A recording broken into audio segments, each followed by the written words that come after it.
प्रिय विद्यार्थियों, मैं डॉक्टर मनोज पंड्या, श्री गोविंद गुरु राजकीय महाविद्यालय बांसवाड़ा।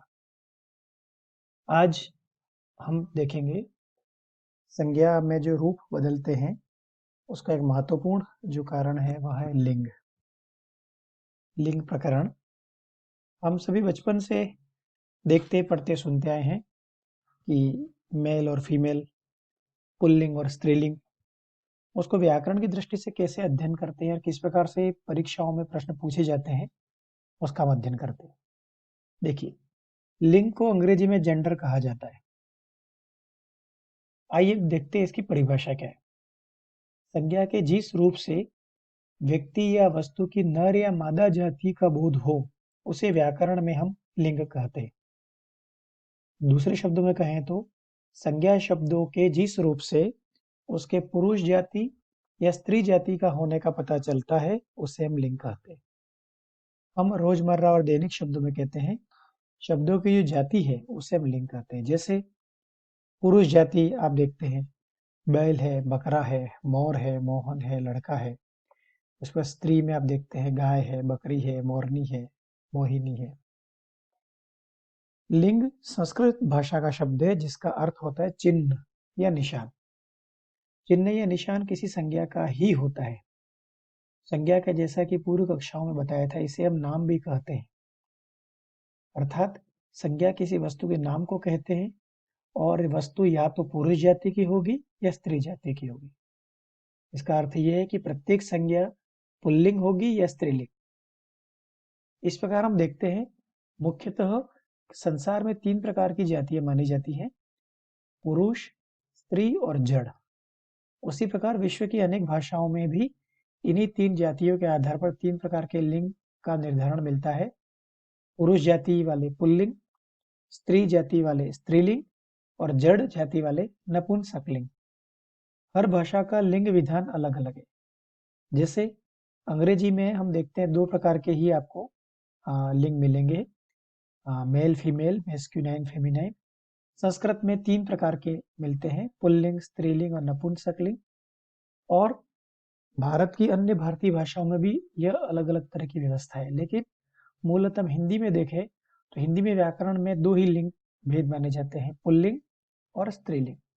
पुल्लिंग जैसा कि नाम से स्पष्ट है, जिस संज्ञा शब्दों से पुरुष जाति का बोध होता है उसे पुल्लिंग कहते हैं। जैसे कुत्ता है, बालक है, खटमल है, पिता है, राजा है, घोड़ा, बंदर, हंस आदि। निर्जीव पदार्थों का भी लिंग निर्धारण होता है, जैसे मकान, फूल, नाटक, लोहा। भाव के अंतर, दुख, लगाव आदि। इस प्रकार स्त्रीलिंग जिस संज्ञा शब्द से स्त्री जाति का बोध होता है उसे हम स्त्रीलिंग कहते हैं, जैसे माता, रानी, बंदरिया, हंसिनी।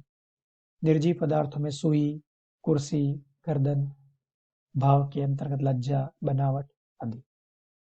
हम कैसे पता करें कि कोई शब्द पुल्लिंग है या स्त्रीलिंग?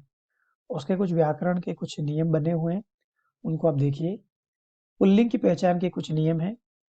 कुछ संज्ञाएं हमेशा पुल्लिंग रहती हैं, जिसमें आपका भेड़िया, खरगोश, चीता, मच्छर, पक्षी, ये हमेशा पुल्लिंग। समूहवाचक जितनी भी संज्ञा हैं, मंडल, समाज, दल, समूह, ये सब पुल्लिंग। भारी और बेडोल वस्तुएं भी पुल्लिंग: जूता, रस्सा, लोटा, पहाड़। इस प्रकार दिन के नाम: सोमवार, मंगलवार, बुधवार। महीनों के नाम: फरवरी, मार्च, चैत्र, चैत जिसे कहा जाता है, वैशाख। इसमें आप देखिए जो अपवाद है वो आपको ध्यान रखने हैं। जैसा कि नियम बता दिया है कि महीनों के नाम है वो सब पुल्लिंग होंगे, लेकिन जनवरी, मई और जुलाई ये 3 अपवाद हैं, ये तीनों महीनों के नाम वो स्त्रीलिंग है। इसमें पर्वतों के नाम है, देशों के नाम है, ग्रहों एवं नक्षत्रों के नाम भी पुल्लिंग, लेकिन पृथ्वी है वह स्त्रीलिंग है। धातुओं के नाम, वृक्षों और फलों के नाम, ये सब पुल्लिंग। अनाजों के नाम, इसमें भी देखिए अनाजों के नाम में भी मक्की, ज्वार, अरहर और मूंग ये सब स्त्रीलिंग माने जाते हैं। इस प्रकार रत्नों के नाम, फूलों के नाम, देशों के नाम, द्रव पदार्थ जितने भी हैं, लिक्विड, वो सब पुल्लिंग हैं अधिकांश। शरबत, दही, दूध, पानी, तेल, कोयला, पेट्रोल, इसके अपवाद है, अर्थात ये भले द्रव है लेकिन इन्हें स्त्रीलिंग के अंतर्गत माना जाता है, जैसे चाय, कॉफी, लस्सी, चटनी। समय की जितनी भी इकाई है वो सब पुल्लिंग। द्वीप, सागर। वर्णमाला के अक्षर, वर्णमाला के अक्षर में आप अपवाद याद रखिएगा। ह्रस्व ई, दीर्घ ई, री, ये सब स्त्रीलिंग है। शरीर के अंग, इसके अंतर्गत भी सभी शरीर के अंग पुल्लिंग नहीं है। जीभ, आंख, नाक, उंगलियां, ये सब स्त्रीलिंग है। आकारांत संज्ञाएं जितने भी हैं वह उसमें अधिकांश आपके पुल्लिंग है। इस प्रकार आप देखते हैं कि अ, हिंदी शब्द में आ, आव, पा, पन, ये इनसे अंत होने वाले जितनी भी संज्ञाएं वो सब पुल्लिंग है। जैसे खेल है, रेल है।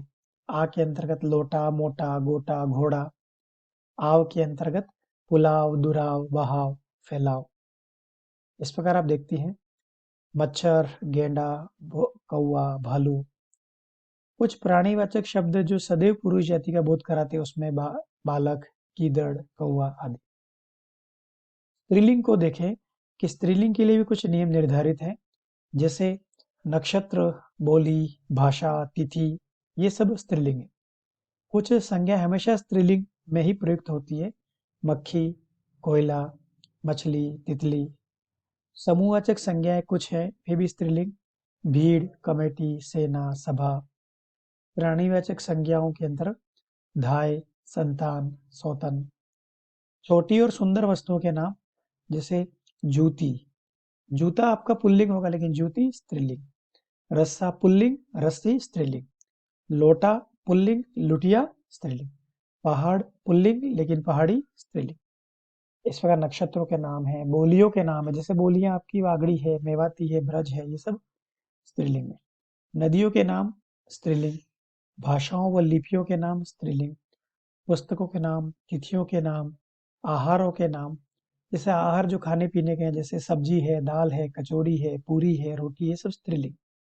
लेकिन कुछ आहार ऐसे हैं जो पुल्लिंग माने जाए, जैसे हलवा, अचार, रायता आदि।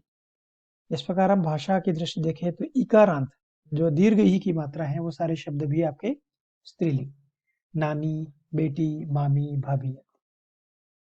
एक बात विशेष ध्यान रखिएगा, हिंदी भाषा में जब वाक्य प्रयुक्त होता है, वाक्य के आधार पर ही उसके लिंग का निर्धारण होता है। यदि कर्ता पुल्लिंग है तो क्रिया रूप भी पुल्लिंग है। इसका कर्ता स्त्रीलिंग है तो क्रिया का रूप भी स्त्रीलिंग होगा। इस प्रकार हम देखते हैं हिंदी में लिंग निर्धारण में पुल्लिंग और स्त्रीलिंग में बहुधा उसका वाक्य प्रयोग ही महत्वपूर्ण होता है। इसी प्रकार आप देखते हैं आ, ता, आई, आवट, या, आहट, ये सारे इनसे बनने वाले शब्द, इन प्रत्ययों से बनने वाले शब्द भी स्त्रीलिंग बनाते हैं। जैसे भाषा, गीता। आई से बनने वाले सगाई, मिठाई, धुनाई। आवट से सजावट, बनावट, लिखावट। आहट से चिल्लाहट, घबराहट। इस प्रकार शरीर के कुछ अंगों के नाम भी स्त्रीलिंग है, जैसे आंख, नाक, जीभ, पलकें। कुछ आभूषण और परिधान भी स्त्रीलिंग होते, कपड़े, साड़ी, सलवार, चुन्नी, धोती, टोपी। मसालों के नाम भी कुछ स्त्रीलिंग होते हैं, जैसे दालचीनी, लौंग, हल्दी, मिर्च, धनिया। कुछ शब्द ऐसे होते हैं जो स्त्रीलिंग और पुल्लिंग दोनों रूप में प्रयोग किए जाते हैं, जैसे राष्ट्रपति, उपराष्ट्रपति। इसमें आप ध्यान दीजिएगा, जितने भी राजपद के हैं, जो राजपद के नाम हैं, या जो सरकारी और शासकीय कार्यों में जो डेजिग्नेशन है, जो पद हैं, उनका जो लिंग कभी भी बदला नहीं जाएगा।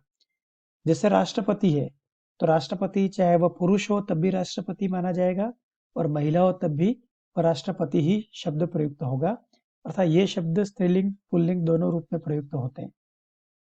इस प्रकार आप देखते हैं कि हिंदी में लिंग निर्धारण जो शब्द है वह उसके बहुधा प्रयोग से ही निर्भर होता है।